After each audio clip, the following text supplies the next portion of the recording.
And get this, I was so shocked they didn't include this because it's the biggest twist they didn't even include in the movie. Welcome back to my channel.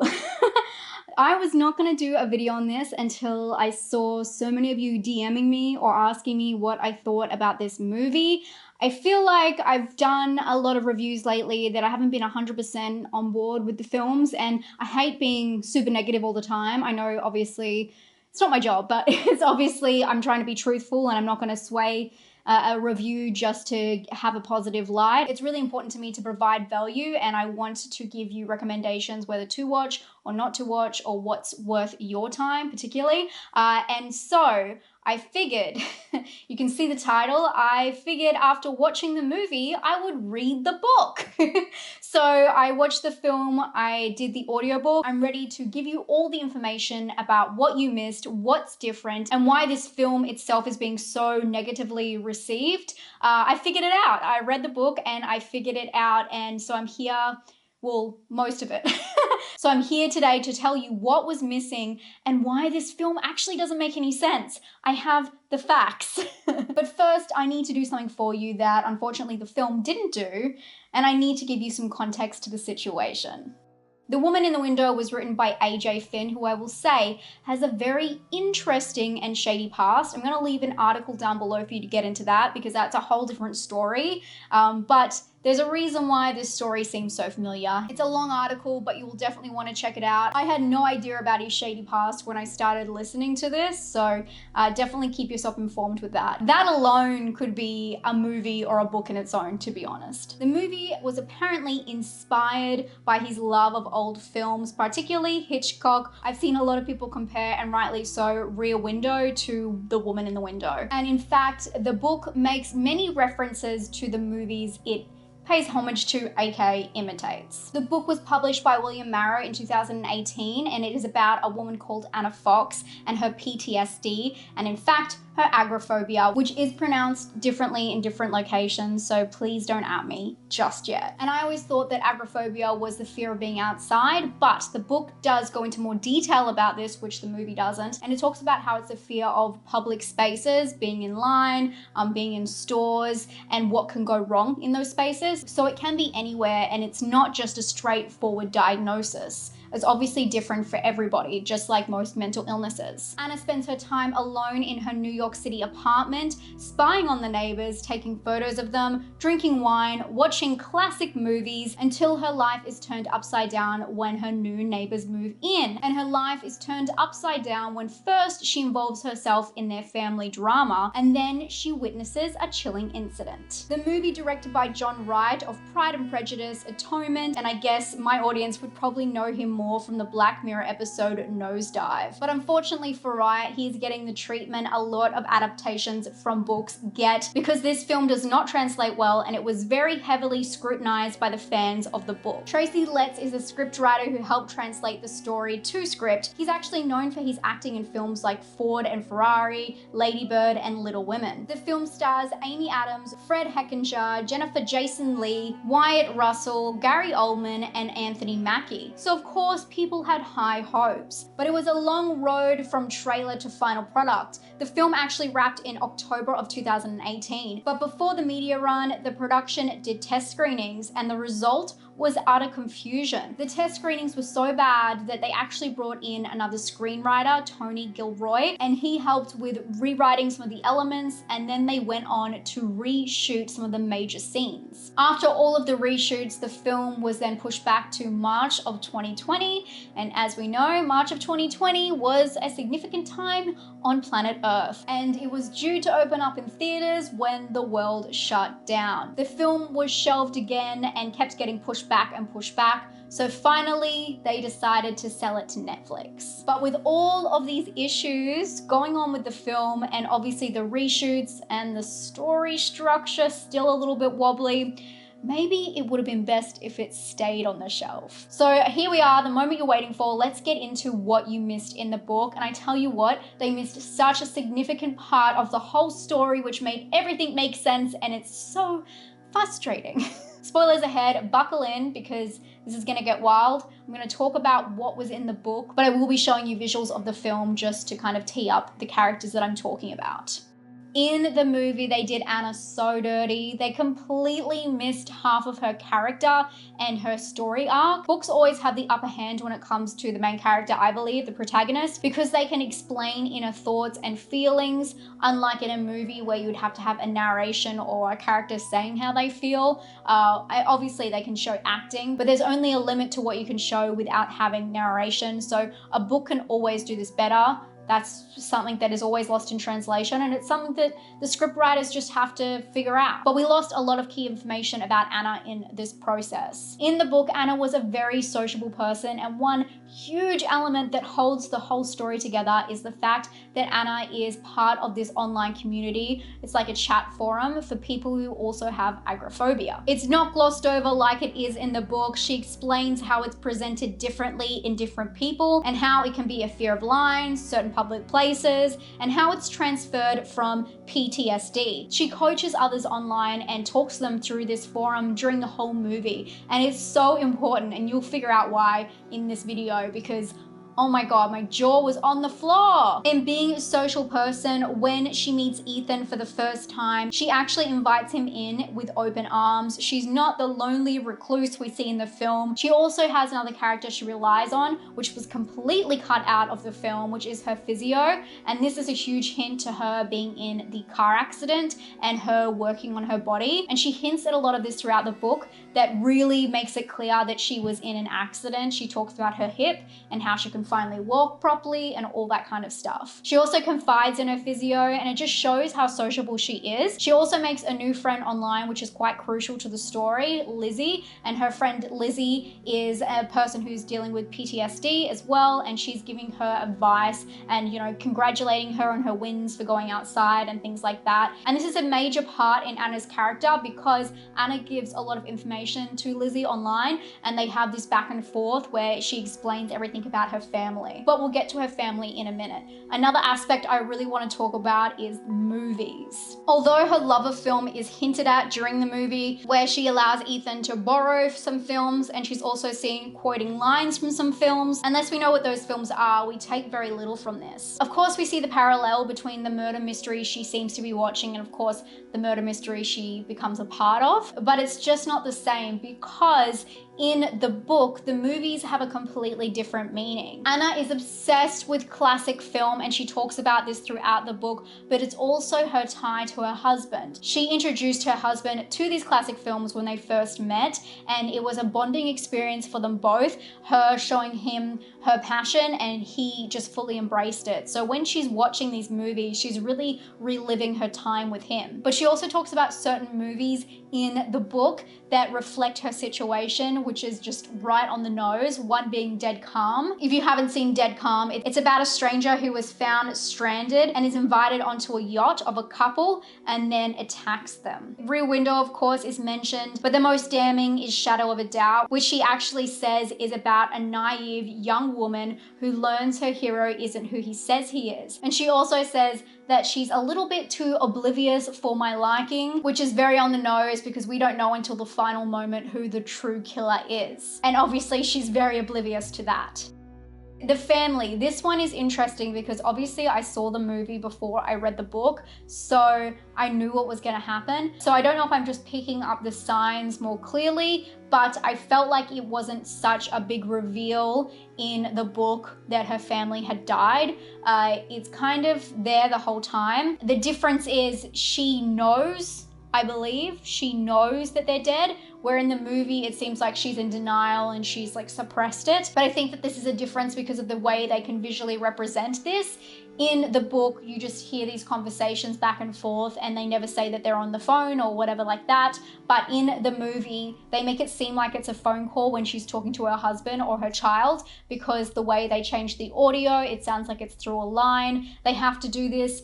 Visually, they don't show anything, but they make you assume that she's on the phone to them, where in the book, she's just talking out loud to them in the house. It's also very obvious that she remembers the car wreck because she's going to her physio, and again, she's talking about how she can walk. She's reminded of it all the time, and she's not in denial the same way as she is in the movie. But the voices are very important in the book. It's something that they did not translate at all, and I don't think that they should even had the voices in the movie, to be honest. Maybe they could refer to her family, but it didn't make any sense because the real reason that she's meant to be having the voices and talking to them is for this wraparound moment, this like poetic moment at the very end during the fight scene with Ethan. Her family actually tell her how to get away and how to fight him, and they encourage her, and she survives because she's talking to them. I swear we're getting to the good stuff. I just want to rattle off one last character change before we get to the jaw-dropping moment. But David, her tenant David, oh my gosh, her relationship with him is so different. Again, we benefit from knowing her inner thoughts, and we actually learn that she's attracted to David from the start. And the whole parole thing comes around a little bit different. Even though she does go into his house at one point, she doesn't find a letter. He actually ends up telling her that he's on parole over a glass of wine that turns into a bottle, and they have sex. So their relationship is very different, although he does get mad when he finds her in his apartment. It isn't like how it is in the movie where it feels like he's almost a red herring. He's almost like he could be a suspect, and it's actually the awkwardness after them having sex which makes him move out. So it has nothing to do with him concerned about her mental health. And the interesting part about his character is when he does move out, she actually gives Ethan the key to David's place as like a safe haven. Oh, you can go into the basement whenever you want. So that's where the key aspect came from. It's very different. It doesn't really matter because in the book, Ethan breaks into a house way before that. We'll get to it, but way before that, because you guys, you have no idea what's coming. He breaks into a house way before that and actually copies her key. So the whole key thing in the movie and in the book with getting David's key, it's a bit, I don't know, it's a bit silly. Maybe it's to show that he has access to put in that little clue, but it didn't really make any sense because it shows how willing he was to break the rules anyway, and I don't think breaking a window is gonna change much. But what's important about David is when he moves out, she's kind of all alone, and he never comes back, so he doesn't die in the end like he does in the movie. Which leads me to the best part, Ethan. The book had my jaw on the floor because they included so many more details about him that just made it make sense. Unfortunately, I found in the movie him to just be a random killer. Like, it just didn't make sense with the rest of the story, but it's because they didn't explain him properly, and if they had, everything would have made sense. So as I said before, he gets the key, to David's apartment, but what she doesn't know is that he's actually been in her house before that and taken a key the very first time he met her. In fact, this is gonna blow your mind. They didn't include this information. He knew who she was before he went into her house. He had actually scoped her out by talking to a neighbor, and her neighbor had told him about her condition. So he knew who she was, what she did for a living, and about her mental illness. So he went in there from day one with this story about being battered by his father and this demeanor to just mess with her. And get this, I was so shocked they didn't include this because it's the biggest twist they didn't even include in the movie. So I mentioned before about the online chat that she was a part of about other people who have PTSD and agoraphobia. So Lizzie turns out to be Ethan. And it's like the most intense part because you're seeing this dialogue between them in the book, and it was startling. But what happened was when he first went into her apartment, he saw her laptop open onto this chat forum and he signed up, and he knew that she was a professional, and he spoke to other people asking for a professional, and he knew that he could get someone to recommend her, and it was just really easy for him. Once he knew that she used that website, it was so easy. And when you read the book and you know all of the details she gave Lizzie, confiding in her, congratulating her for, going outside, and it was all fake, He made up this whole family. It's so sadistic and so different, and it just paints him so differently, where in the movie he seemed like he said stuff like, oh, you know, I don't know like what my angle is yet, and it seemed like he was trying to be a serial killer. In the book, it was so planned that he targeted her from the start, and it's so scary. He also obviously killed the woman from his father's work, and that's his MO. He talks about how he likes older women, and it just all makes so much sense. It doesn't feel so random like it did in the movie. It's exact. That she was his target from the start. He talks about undressing in front of the window so she can see him. It's really sadistic, although he is a little bit older in the book than he is in the movie. And it just builds, because the whole lead up to you finding this out, when she finds the photo, which happens a little bit different, the way she's taken the photo of the woman who she doesn't know who it is, and she's trying to figure that out. When she finds the photo, she actually calls Ethan because David doesn't live there anymore, and he comes to the house and he's still playing his role and putting on an act. He's like feeding into the whole fact his father's doing all of this, and she really laps it up. But meanwhile, he's trying to figure out what he can do, and then he decides to go home and come back and try and kill her. And that's when he reveals who he is, and they actually have this really sick game where, again, another full circle moment where her being a child psych comes into play. He wants her to analyze him, and it's just like this sick game they play where he's like, you tell me about me. And a lot of different elements just click, like Punch the cat who had a sore paw. He actually says during one of the visits, how's Punch's paw? And you see in the movie where Punch has a sore paw and is licking it, you don't really think too much about that. But in the book, it's a giveaway that he knows that Punch was hurt. And also it clicks into the whole, I know this is very stereotypical, but the whole kids hurting animals, turning out to be psychopaths. So it really just plays into the whole element, and everything starts clicking together. One of the big things in the film that didn't make much sense to me and made it feel almost dreamy was the moment when she wakes up and she's at home and all of her neighbors and the cops are around her.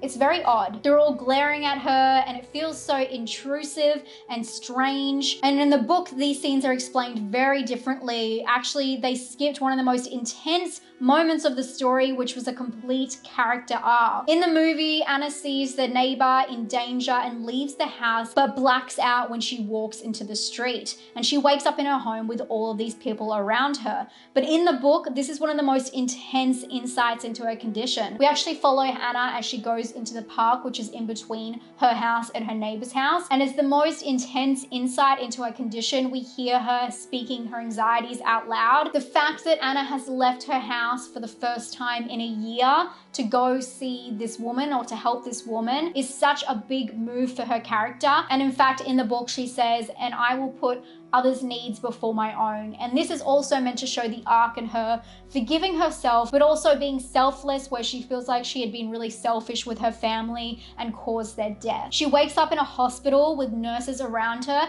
and she is freaking out. In the movie, there is a scene that is later on towards the end where she wakes up in a hospital and she doesn't even care, but it shows how scared she was to be out of her comfort zone and in a completely different place. She has to get sedated and then she goes back with a cop, the cop we see in the movie as well, to her house. While she's on the way back to her house, the cop tries to convince her to go to a neighbor's house, obviously because they want to show her who the wife is and that she had the wrong person.